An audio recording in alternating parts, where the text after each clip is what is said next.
fellows, I found 75p on the kitchen table. Yes, that's mine, Edith. Will you put any loose change you find in that tortoiseshell box up on the shelf there? You mean out of sight? Well, not out of sight, exactly. But away from little fingers. Well, it's not that I don't trust Matthew, but I don't think we should put temptation in his path. On the grounds that he seems totally unable to resist it. You don't have to tell me. Do you know he's eaten his way through a packet of jelly, a box of OXO cubes, and a set of plastic cake decorations since last week? Enid, why didn't you tell me this before? I didn't know before. He eats up from the bottom like a mouse.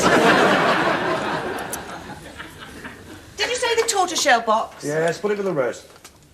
Rest? There isn't any rest. It's empty. Well, there was almost £2 in there. Well, don't look at me. I've no plans to leave the country at the moment. Tell Matthew I want a word with him, would you?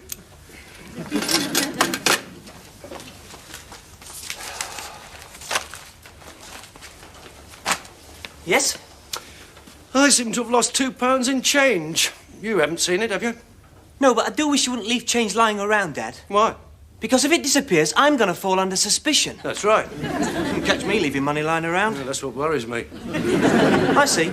So you think I've taken it? Perhaps you'd like to search me. You won't find anything. I don't carry money in my pockets. It wears out the linings. Money doesn't stay in your pockets long enough to wear out the linings. All right, if you don't leave it lying around, you don't keep it in your pockets, where do you keep it? In the tortoiseshell box on the bookshelves. What? Well, that's where I keep mine. Is it? Well, that explains something. What? Why it keeps disappearing. Disappearing? Listen, Toad, it's my money that's disappeared. £2 of it. That's stealing by finding, and I want it back. Couldn't you take it out of the family allowance? I don't get the family allowance. So you say. I don't. Your mother's keeping it until you pay off what you owe her. Apparently, you have very expensive tastes. I can't help having expensive taste. Then get yourself a paper round. I'm too old for a paper round. You mean too idle? I had a paper round. Yes, I remember when you were 10. But you didn't keep it, did you? Because the papers were always late. When that customer phoned about his Daily Telegraph, where were you? At the end of his drive, reading it. You could have shouted the news through the letterbox. Look, I'm not afraid of work, but there is a recession. It's difficult to get a job these days. Aren't you forgetting something? I got you a job. I used my influence to get you a position at the video shop. You lasted an afternoon. He didn't like me. He didn't like you because when that woman came in for a cartoon film for the kids, you sent her away with lesbian lovers. I told you it was in the wrong box. Anyway, they must have enjoyed it. They kept it for 3 days. That's longer than you kept that job. No, let's face it. I think you're unemployable. You'll never earn any money. In that case, I'll have to sell my poems. Poems? What poems? These. I was going to wait and sell them as my collected works, but since I'm desperate for money, I may have to sell them individually. Well, do you think anyone will buy them? Don't see why not. Well, let me see.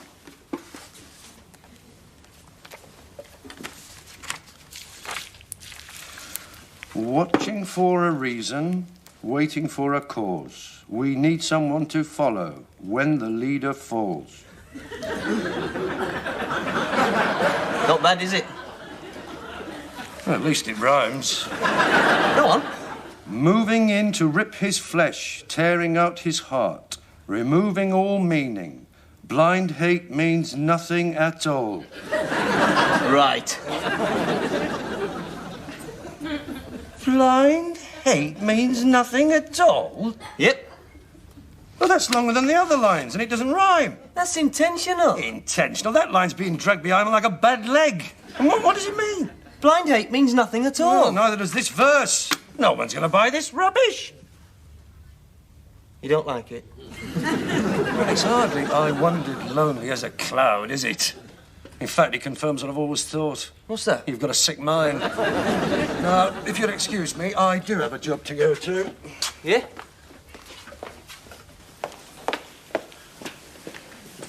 Where's that? Where's that? I've been at the same place for 20 years and you say, where's that? Well, no, you pop out every day. Don't pop out. I work at International. Are they very big? International. And you've been there 20 years? Yes. Bit of a dead-end job, then, is it? What makes you think that? Well, you've been there 20 years and we still haven't got a video. Well, progress has been a little slow, but the race isn't always to the swiftest. And I have a feeling that this may be my year. Why? Well, it so happens that I've caught the eye of F.G. Fielding, head of admin. He's noticed my hard work and dedication, and he has intimated that there may be a promotion within his section. Is he the one with the funny daughter? Funny daughter? The ugly one who keeps trying to unload on eligible executives. Who told you that? You did. Yeah, well, she's not that ugly. As a matter of fact, some people think she's quite attractive. Outlook fair. Dad, Look. if you do get this promotion, will I get an allowance? No.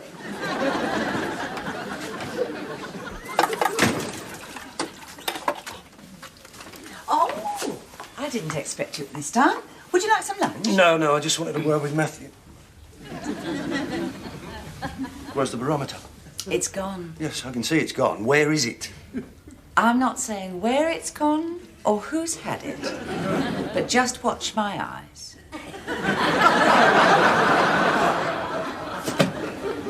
What are you doing with my barometer? Correction, my barometer. What do you mean? That was my father's. I know. And Grandad Willows always said I was to have his barometer. Well, when did he say that? On his deathbed.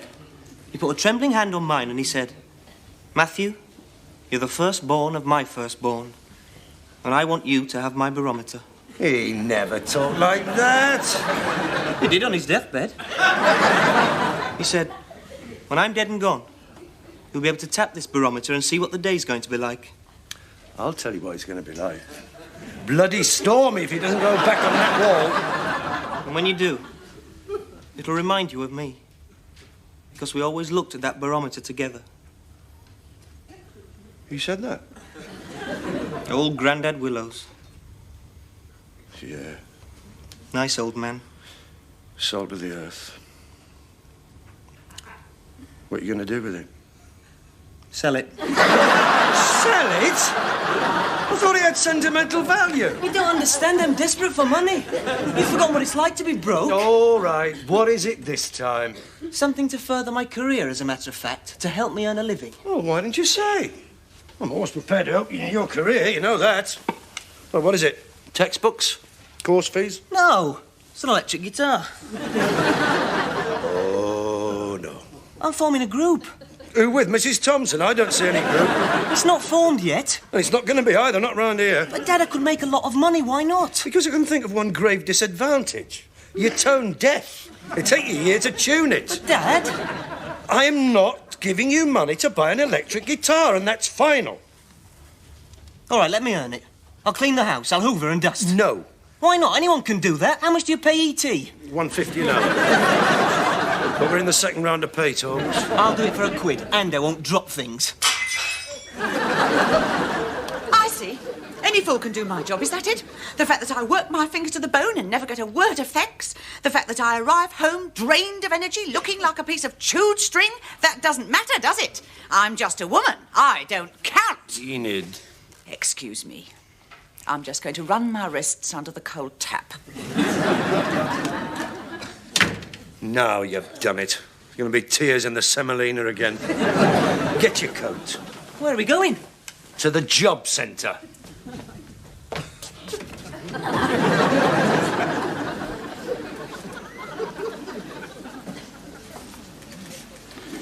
Not much here. I don't know. What about washing dishes, 80p an hour?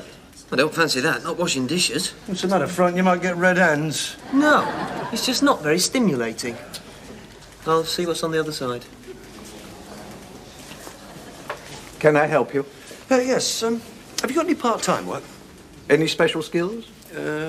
No. Pity. At your age, that makes you virtually unemployable. You don't understand. I've got a job.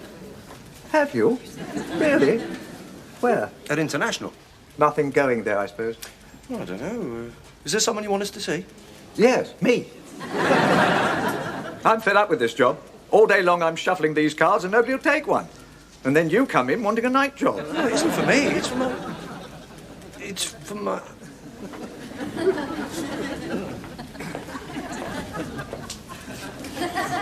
It's for him. Your son? Yeah. I sympathise. I've got one exactly the same. If I'd have known then what I know now, I don't think I'd have bothered. Come along, Sonny. Let's see what we can find for you.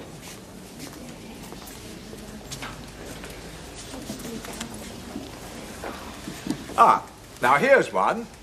Part-time poultry packer. No, No? I can't stand chicken.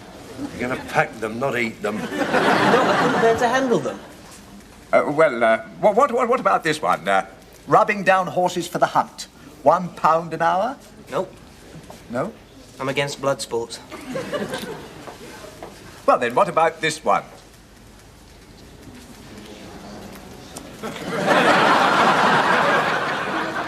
Here's one. Part-time window cleaner. You've nothing against windows, have you? No, Oh, good. but I can't stand heights. Whenever I get up a ladder, I imagine I hear this voice saying, jump. What makes you think you imagine it? Wait a moment. Perhaps we're approaching this the wrong way. What would you like to do? What about something in advertising or travel? I've got the very job, advertising and travel. You wear a billboard and walk up and down the high street. Nothing to it. What would I be advertising? Kentucky Fried Chicken. Chicken. You do know there are over 3 million unemployed? Yeah, I know that. Yes. But did you know they all come here? I suppose you think that's easy, don't you? Well, let me tell you, it's not easy. It's driving me mad. Here, you can sort through them. I'm going for an interview.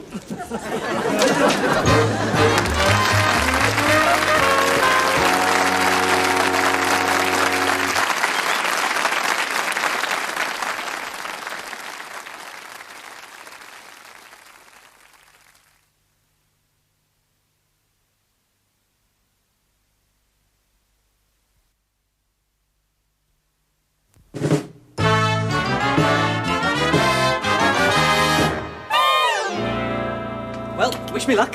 Why? I've got an interview. Where? What for? Wine bar. Waiting on, clearing away, emptying ashtrays, that sort of thing. He says if I'm satisfactory, he'll set me on straight away. Oh, let me look at you. He's not going to set you undressed like that. And look at those nails. That's all right, there's a uniform. Well, there better be gloves with it, or they'll all go down with salmonella. Look, I've got to go. Now, wait a minute. What are you going to say to him? I don't know. You don't know? Well, you ought to know.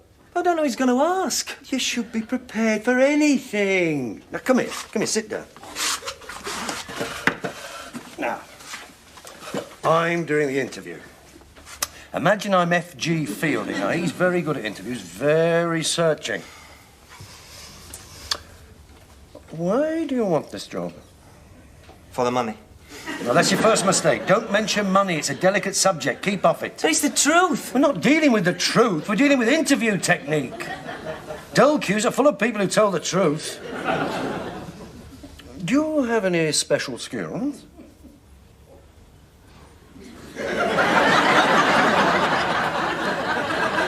Well, say something.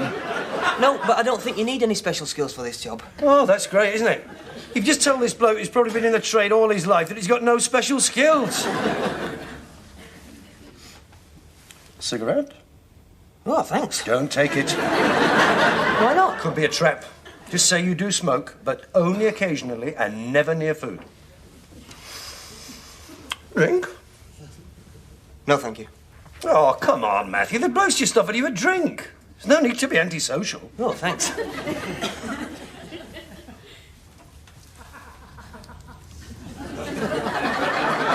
Do you, like a drink? Only occasionally and never near food. Well, what is your health like?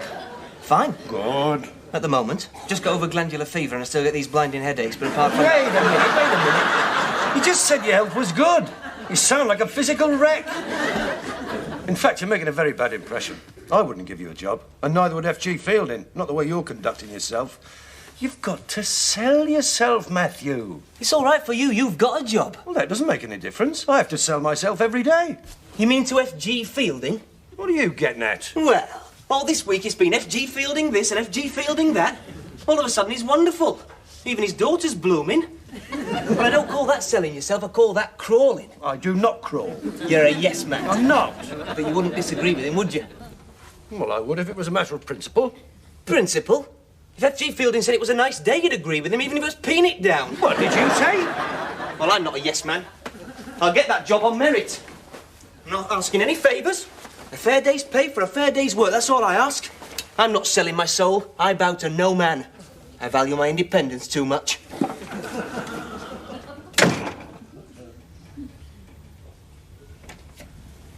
You couldn't give me a lift down, could you? No.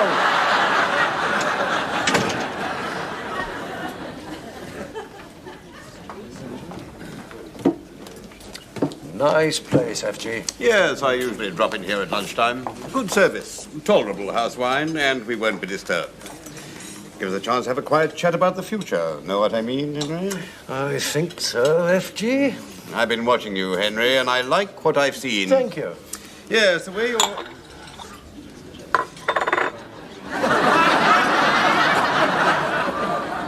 the way you're always prepared to stay late and finish the job, not worrying about what time you get home. Of course, you live alone, don't you? No family ties, no commitments. That's right. Yes, I like that. Shows you're 100% international. And had you been in my department... Are you listening, Henry? Yes. Had you been in my department, your work would have been recognized.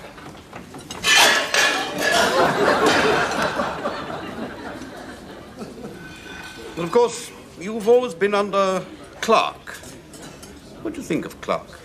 Well, he's conscientious, FG. He's a pillock, Henry. He's a conscientious pillock. Dead wood, Henry. And when the reorganization comes along, you may find yourself absorbed into my department, and that, of course, would place you in my gift. I see. Now then, Squire, what's he doing out there? I beg your pardon? Looked a bit threatening earlier. I think we might have rain by this afternoon. I don't want a weather forecast. Just take the order, will you? Right, well, there's pizza romana, siciliana, marinara, napoletana, margherita, and the speciality of the day, pizza quattro stagioni. We'll have 2 pizzas, Napolitana, and a carafe of the house white. Si. Thank you. Prego. Strange young man. I imagine he's mentally retarded. 2 pizza Napolitana. Yes, you were saying you lived alone, Henry. Henry? Yes? You live alone? Yes. Yes, of course, that always worries the board. They always think there's something... There's not something. Oh, no. I was divorced 7 years ago. Once bitten, twice shy, FG. Yes, that's how Harriet feels. Harriet? My daughter. Oh, yes. You remember, you met her at the sports day. You were in the sack race together. Oh, yes, of course. Yes, she said how much she enjoyed meeting you. Did she? It was nice to see her smile again after what that bastard did to her. Which bastard's that, FG? Her ex-husband. Perhaps you met him. He used to work at International. Not anymore. I saw to that. You mean... You going to the outing to Stratford this year, Henry? Stratford? Taming of the Shrew. Shakespeare. We're going. Oh, what a pity. I forgot to book. And I think all the seats have gone. Well, why don't you have my ticket? What? Yes, it'd be nice for Harriet to have some younger company for a change. Well, I'm not that young, FG. I don't think Well, Harriet... we'll ask her, shall we? I said I'd meet her here. Oh, good. 2 pizza Napolitana. Good. Oh, sorry, sir. I want to speak to the manager. Well, don't do that. It's my first day. And your last. No, it was an accident, FG. Here, you have this one, I'll have that. I don't mind. Sure, Henry? Hardly marked, FG. Besides, it wasn't his fault exactly. No. I blame the parents. Well, you only have to look at him, see what sort of home he comes from. Oh, here's Harriet. Harriet. Hello. Harriet, you remember Henry? Oh, yes. I haven't seen you since we were in the sack together. Pardon? At sports day. Oh, yeah. Thank you.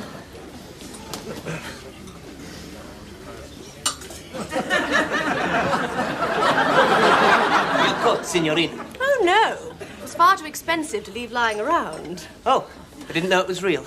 Of course it's real. Just take the order, will you? Si. I'll have the soup. Are you sure about the soup? The pizza's very nice. Soup's very good here. I'll have the soup. Zuppa di cipolle, presto. Harriet, I was just suggesting to Henry that he might like to take my ticket for the Taming of the Shrew. I do have a lot of work on at the moment. Oh, yes. That would be super. Well, I'm not too You sure. don't have to make up your mind now. We'll talk about it. You must come over for dinner one night. Oh, super. What do you say, Henry? Super.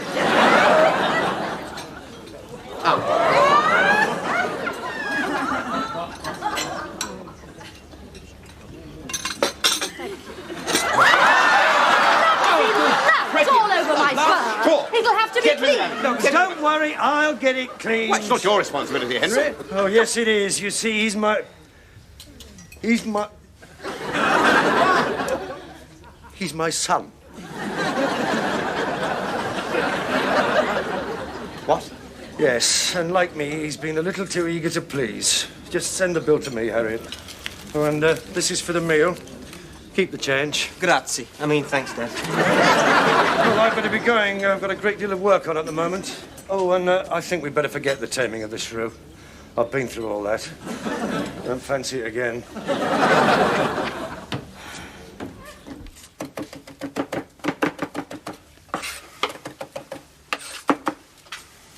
You're back early. I got the sack. So he did complain? No, the 3 other people did. It frightens me. It only lasted a few hours. Perhaps you're right. Perhaps I am unemployable. No, don't look at it like that. At least you got the job. Against competition. If you can get one job, you can get another. Dad, I was the only one who could get into the uniform. Well, never mind. Since you're not going to make a waiter, you might as well get back to your studies. Right. Thanks for sticking up for me. That's all right.